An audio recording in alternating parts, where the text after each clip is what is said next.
Hi, my children. Mabel Rose Thompson here. I am 103 years old. In 2 months, I will be 104 years old. And I have not listened to a doctor in over 30 years. Now, before you roll your eyes and click away, let me say something to you plainly. I am not telling you to be foolish. I am not telling you to ignore a broken leg or a gunshot wound. That's what emergency rooms are for, and I thank God for them. What I am telling you is this. When it comes to how to live, what to eat, how to age, how to stay sharp and strong and present in this world, the medical establishment has been wrong about almost everything. And I have the evidence standing right in front of you. I have buried 7 doctors, 7 smart men, every one of them, diplomas on the wall, initials after their names, very serious shoes. They looked at my chart, they looked at me, and they told me I was going to die if I kept doing what I was doing. That was 40 years ago. They are in the ground. I am on camera talking to you. So maybe, just maybe, it's worth hearing what I have to say. I was 71 years old when Dr. Harold Greer told me I needed to go on statins. Cholesterol was too high, he said. Heart attack risk, he said. He showed me a chart with numbers and arrows and very alarming shading in the red zones. I said, Dr. Greer, my grandmother lived to 94. My mother lived to 91. They both ate eggs and beef every single day of their lives. Not one of them ever took a statin. Not one of them died of a heart attack. He looked at me like I was a senile old woman who couldn't understand medicine. I looked at him like he was a young man who hadn't yet learned humility. He put me on the pills anyway. I took them for 3 months. My legs ached like I'd been running through mud. I couldn't think straight. I felt like someone had put gauze between my brain and the rest of the world. So I stopped. I threw them in the trash, the whole bottle, and I went back to eating my eggs. Dr. Greer died at 74. Ironically, heart attack. I'm still here, still eating my eggs, thinking clearer than most 50-year-olds I meet. That was the moment I decided I would listen to my body before I listened to any man in a white coat. Let me walk you through the parade of things medicine has told us over the last 100 years, things I have personally lived through and what actually happened. Fat will kill you. That was the gospel of the 1960s and 70s. They told us to stop eating butter, stop eating meat, stop eating anything with fat in it, replace it with margarine and vegetable oil and carbohydrates. We did exactly that. And then everyone got fat. Diabetes rates exploded. Heart disease got worse, not better. They had no explanation. Did they say we were wrong? No. They sold us a new diet. Salt is dangerous. For 40 years, they told us to limit sodium, eat bland food, watch your blood pressure. I have salted my food my entire life. Real salt, not that iodized powder they sell in the blue cylinder. Good coarse salt from the earth. My blood pressure at 103 years old is 118/74. My cardiologist, the latest one, bless his heart, stared at my chart for a full minute without saying anything. Then he said, I genuinely don't understand this. I said, I know. That's why I stopped listening. Red meat causes cancer. They've been saying this since the 1980s. Study after study, headlines after headlines. Red meat is linked to this, associated with that, correlated with the other thing. I have eaten a pound of beef almost every day since 1963. 60 years of supposed cancer risk. Not one tumor, not one malignancy. Blood work clean as a river stone. The people I watched get cancer, and I've watched many.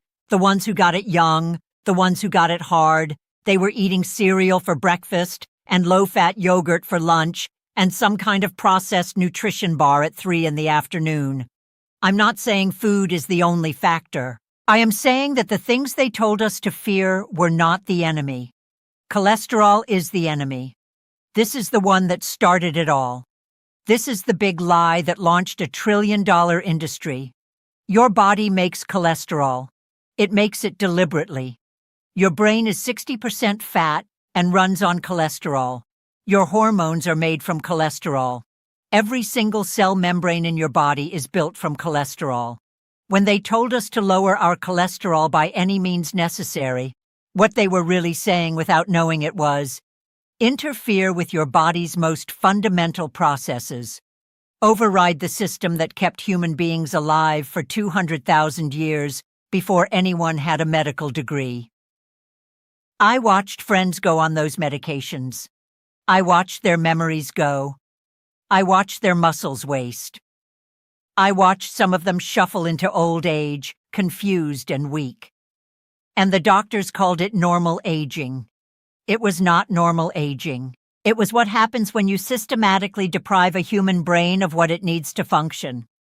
I'm 103. Do you understand what that means? It means I was born in 1922. I was a young woman during World War II. I lived through the Depression, the Civil Rights Movement, the moon landing, the fall of the Berlin Wall, the rise of the Internet, a global pandemic. I have watched medicine change its mind over and over and over again. The things they were certain about in 1960, they abandoned by 1980. The things they were certain about in 1980, they quietly stopped mentioning by 2000. The things they told everyone in 2000 they're now admitting were probably wrong. And yet every single decade, they deliver their recommendations with the same absolute confidence, the same authority, the same condescension toward anyone who questions them. At some point, you have to ask yourself, what is the track record here? If a financial advisor lost your money every decade, but kept promising you he knew what he was doing, how long would you keep giving him your money? I stopped giving them my trust around 1991, and the last 30 years have been the best of my life. When my current doctor, a young woman named Dr. Vasquez, sharp as a tack and at least humble enough to be curious, looks at my blood work, she gets a very specific look on her face. It is the look of someone whose model of the world is not quite working. She cannot explain my inflammation markers, which are lower than most 40-year-olds she sees. She cannot explain my cognitive scores. I do a test every year. They look for signs of decline. Every year, they find none. She told me last spring, Mrs. Thompson, whatever you're doing, keep doing it. First sensible thing a doctor has said to me in decades. She cannot explain my bone density. Women my age, the few who make it to my age, they break. Hips, wrists, vertebrae, they crumble. I fell in my garden last year, tripped over a root, went down hard on that same hip they tried to tell me would be gone by now. I got up, brushed off my knees, finished planting my tomatoes. Not a fracture, not even a bruise that lasted more than a week. Dr. Vasquez said, "That is genuinely extraordinary." I said, "That's what 50 years of real food and refusing bad advice looks like." Let me be specific because I am not just telling you to rebel against doctors for the sake of it. I replaced their advice with something, a way of living that I worked out over decades of paying attention to my own body. I eat real food, only real food. If it came from the earth or from an animal, I'll eat it. If it was manufactured, processed, engineered, fortified, or invented in the last 100 years, I'll leave it on the shelf. My 4 foods, the eggs, the beef, the potatoes, the raw milk. I've told that story before, but the principle behind it is simple. Food that has existed for 10,000 years has been tested. Your ancestors ate it and survived long enough to have children who eventually had you. That is the most rigorous clinical trial in human history. A granola bar that was invented in 1978 and has 47 ingredients has not been tested. You are the test. I do not take pills to manage numbers. If a doctor shows me a number and says this is high, my first question is always, am I sick? Do I feel sick? Do I have symptoms? A number on a piece of paper is not a disease. It is a data point. Data points need context. I have chosen to trust the evidence of my own body, my energy, my clarity, my strength, my mood over the evidence of what some chart says I should measure at my age. I move every day simply. I walk, I garden. I do not have a gym membership or a fitness app or a step counter. I go outside and I move my body in the ways it was designed to move. Bending, lifting, carrying, walking on uneven ground. They try to make exercise complicated. It is not complicated. Your body is designed to move. Move it every day outside if at all possible. I sleep like sleep is sacred because it is. I go to bed when the light dies down. I get up when the sun rises. I do not fight it with blue screens and stimulants and alarm clocks set for hours that were never meant for human beings. Sleep is when your brain cleans itself. Sleep is when your body repairs itself. Sleep is when your memories consolidate and your immune system rebuilds. Every doctor who ever told a patient they could get by on 5 or 6 hours a night was giving dangerous advice. I have never once in 103 years been proud of staying up late. Sleep is not laziness. Sleep is medicine. I have people, real people. My great-granddaughter Celeste calls me every Tuesday. My neighbor Herb, he's only 79. Practically a child comes by every Thursday to sit on the porch. My church community, the women in my garden club. You cannot eat your way to 103. I am certain of that. I have known healthy eaters who died at 65 with no one in the room. Connection is not optional. It is not a luxury. It is as essential as protein and is non-negotiable as sleep. I have something to do. My garden, my letters, my great-grandchildren I am teaching to read. The woman across the street who needs someone to listen to her on bad days. People ask me what my secret is, and they want me to say something about a superfood. The real answer is simpler and harder than that. I have never once in my adult life not had a reason to get up in the morning. Purpose is the longest-lived nutrient there is. Stop outsourcing your judgment. You were given a body that has 3.5 billion years of evolution behind it. It knows things. It is talking to you constantly through your energy, your digestion, your sleep, your mood, your cravings, your pain, and you ignore all of it because some person with credentials told you a number on a piece of paper means you need to take a pill for the rest of your life. Pay attention to your body, not obsessively. Don't spend your life anxious about every symptom. But listen, notice, learn the difference between this doesn't feel right and I'm just uncomfortable with change. Question what you're told, not rudely, not dismissively, but as a person who has a stake in the answer. When a doctor tells you something, it is appropriate to say, why? What's the evidence? What are the alternatives? What are the side effects? What happens if I do nothing?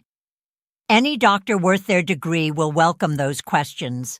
Any doctor who gets offended by them has told you something important about whether to trust their advice. And eat real food. For the love of everything, eat real food. Stop eating things your great-grandmother would not recognize as food. Stop drinking colored sugar water and calling it a meal replacement. Stop putting chemicals in your body every single day and wondering why you feel like garbage by 40.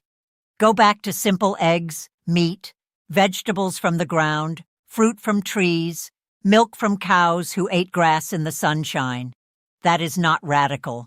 That is what human beings have eaten since the beginning. We are the experiment. We are the generation that decided to replace 10,000 years of food wisdom with 60 years of processed convenience. And we are getting the results of that experiment in every hospital, in every city in the world. Here is where I will be fair, because I believe in being fair even when I am angry. Medicine saved my daughter's life when she had a ruptured appendix in 1954. Without that surgery, she dies. She goes on to have 4 children. Those 4 children go on to have 11 grandchildren who are the lights of my life.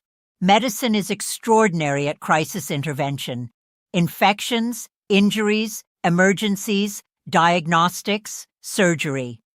These are genuine miracles of the modern world. I do not dismiss them. What I dismiss is the creep of medicine into the territory of life, into the decisions about how to eat, how to age, how to feel, what is normal, and what is pathological. When medicine tries to manage life rather than save it. When it turns natural human conditions into diagnoses and normal aging into a pharmaceutical opportunity, that is where I walked away. And at 103, I am at peace with that decision. I do not know how much time I have left. It could be years, it could be months, it could be less. What I know is this. I have not spent my last 30 years in waiting rooms. I have not spent them counting pills or reading warning labels or worrying about drug interactions. I have spent them in my garden with my family and my community, eating food I know and trust, sleeping when the earth tells me to sleep, moving in the ways my body asked me to move. I have lived the last third of my life by my own lights, and every doctor who told me that would kill me is dead. I am not saying this to be cruel to their memory. I'm saying it because I'm living proof that the body, your body, is more resilient, more intelligent, and more capable of extraordinary longevity than the system has any financial interest in admitting. They need you sick. They need you dependent. They need you coming back every 3 months for another test, another prescription, another referral, another copay. I am not their customer anymore. And look at me. 103 years old, mind intact, standing on my own 2 feet, heart full of love, head full of memories, hands still capable of pulling weeds from a garden bed in the morning light. Stop waiting for a doctor to tell you how to live. The knowledge is older than they are. It lives in real food, real rest, real connection, real purpose. It lives in a body that is listened to rather than overridden. It lives in a spirit that has forgiven what needs forgiving and held close what deserves to be held. That's the whole prescription. And the only side effect is a long, full life.